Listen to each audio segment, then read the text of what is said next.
Olá, eu sou Israel Miranda e seja muito bem-vindo ao meu canal. Hoje é quinta-feira e quinta-feira é dia de ser pentecostalismo.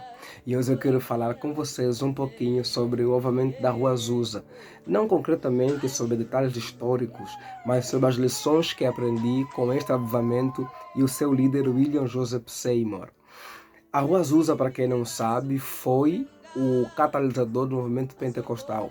O pentecostalismo, até 1906, estima-se que tinha apenas em torno de 8 a 10 mil adeptos. Então era um movimento bem localizado. Mas depois do movimento da Rua Azusa, se tornou um movimento internacional, então global, porque as pessoas vinham do mundo todo para ir ver e experimentar o poder do Espírito lá na Rua Azusa e saíam de lá e levavam o Evangelho nas 4 partes do mundo. Portanto, o pentecostalismo é um antes e outro depois da Rua Azusa.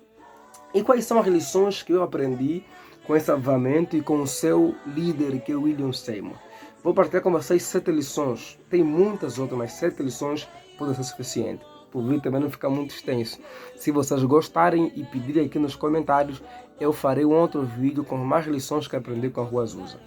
Primeira é a lição de como Deus usa pessoas comuns.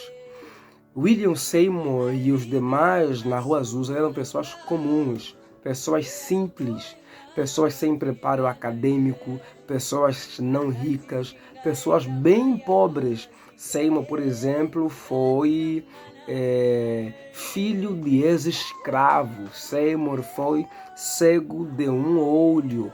Isso não quer dizer que em Indústria não teve gente rica ou gente formada, mas na sua maioria eram pessoas pobres. O pentecostalismo surgiu muito no contexto de pessoas pobres, de periferia.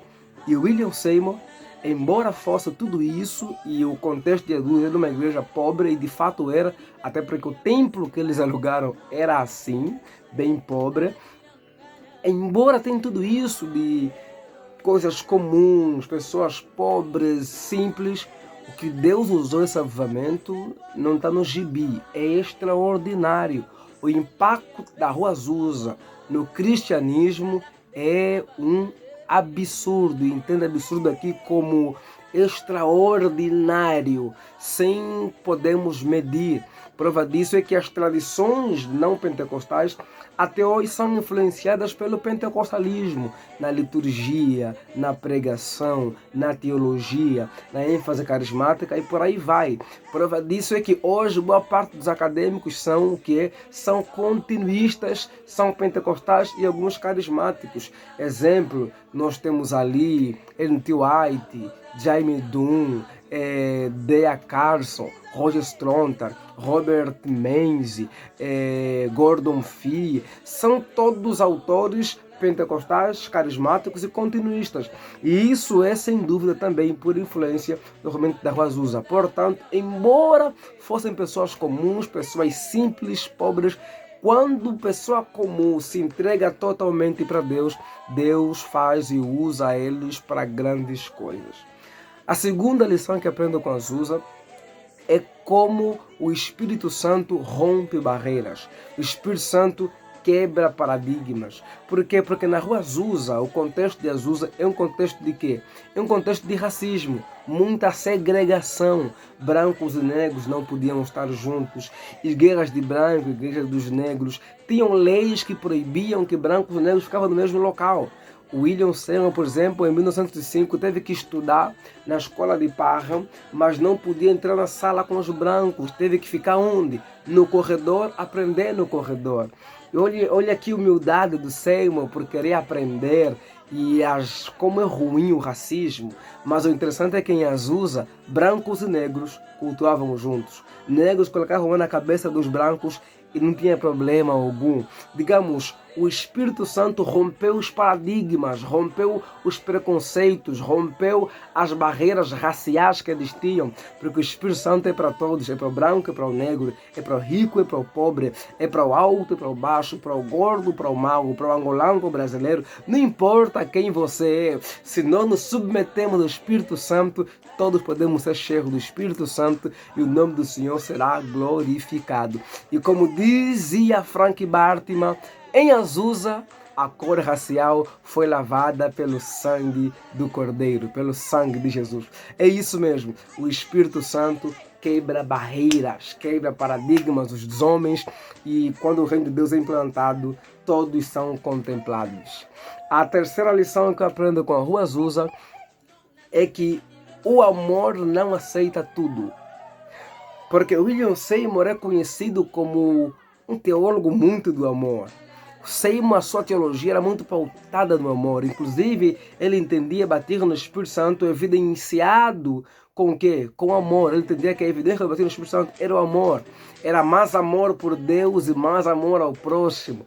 E embora Seymour fosse alguém do amor, ele jamais aceitava que deveríamos ter contato com os hereges, com os não ortodoxos, com aqueles que a sua teologia deturpa a Escritura. Ele dizia que Jesus tem pavor da vã doutrina. E o que é vã doutrina? É aquilo que não é ortodoxo, é aquilo que fere com os temas centrais da fé cristã. E Seymour rechaçava isso, embora fosse um teólogo do amor e pregasse amor. E de fato era um homem de amor, que exalava amor. Mas mesmo assim, Seymour não entendia que o amor era abertura para tudo. Ele dizia que para termos comunhão com as pessoas, o parâmetro é a Escritura, é a palavra de Deus. A quarta lição que eu aprendo com William Seymour é: olhe para Jesus. Por que isso? Porque o pentecostalismo é muito conhecido como movimento da experiência, que enfatiza a experiência, que se busca o poder do Espírito, que se anseia pela presença poderosa de Jesus Cristo. Mas quando você lê a história do movimento da Rua Azusa e lê a biografia de William Seymour, Seymour sempre dizia: olhem para Jesus e não para as manifestações. Portanto, o centro é Jesus Cristo. Cristo é o centro da espiritualidade pentecostal e da verdadeira espiritualidade. Busquemos o poder de Deus, mas o centro é Jesus Cristo. Como dizia Seymour, o que nós queremos não é mais experiência, é mais de Deus, é mais santidade, é mais de Jesus. Portanto, olhe sempre para Jesus. A quinta verdade que eu aprendo com William Seymour e a Rua Azusa é: diga não ao sectarismo. O que é sectarismo? É a ideia de você achar que a sua tradição é tudo do reino. Que digamos que o reino se resume à sua tradição. É quando você acha que a sua tradição é a melhor e só ela equivale. E Seymour e os pentecostais primitivos foram muito criticados, chamados inclusive de último vômito de Satã. Mas mesmo sendo criticados, mal falados, Seymour sempre dizia: o Evangelho, o Reino de Deus e Cristo são amplos demais para serem limitados pelas barreiras denominacionais ou tradicionais. Seymour sempre pregou o reino de Deus. Na minha tradição tem muita coisa boa, mas tem coisas que não tem na minha tradição e tem na do outro. Portanto, o reino de Deus é maior do que o pentecostalismo, é maior do que o presbiterianismo, é maior do que o movimento da reforma, é maior do que qualquer tradição. O reino de Deus é muito mais amplo. Por isso, não seja sectário. A sua tradição não é o reino de Deus. O reino de Deus é muito mais amplo. Seymour diria: aqueles que falam em línguas como aqueles que não, somos todos irmãos se fomos comprados e lavados pelo sangue de Jesus. Diga não ao sectarismo, principalmente na internet. A sexta lição que aprendo com o Seymour, sabe qual é? É: mais vale um avivamento com seus defeitos do que viver sem avivamento. Em outras palavras, as coisas santas de Deus são dadas e acontecem entre e por meio homens imperfeitos. Deus age perfeitamente, mas age perfeitamente entre pessoas imperfeitas. E, portanto, avivamento sempre vai ter exageros, extremos, equívocos. Mas muito vale mais ter um avivamento com os defeitos possíveis que ele pode trazer do que não ter avivamento no meio da igreja. Por isso que não matemos, que não sufoquemos o avivamento, porque temos medo dos possíveis defeitos e exageros que podem acontecer. Se tem gente, se tem homem, vai ter falha, vai ter erro, mas ainda assim busquemos avivamento. Avivamento é indispensável. Por isso, oremos por avivamento, clamemos que Deus aviva a igreja e quando percebemos que tem defeitos e falhas, façamos como Semo, pastoreemos o avivamento, pastoreemos as pessoas e mostremos o caminho correto, mas não inibimos jamais esse derramar do Espírito Santo sobre a igreja de Cristo. Deus lhe abençoe, um abraço em nome de Jesus.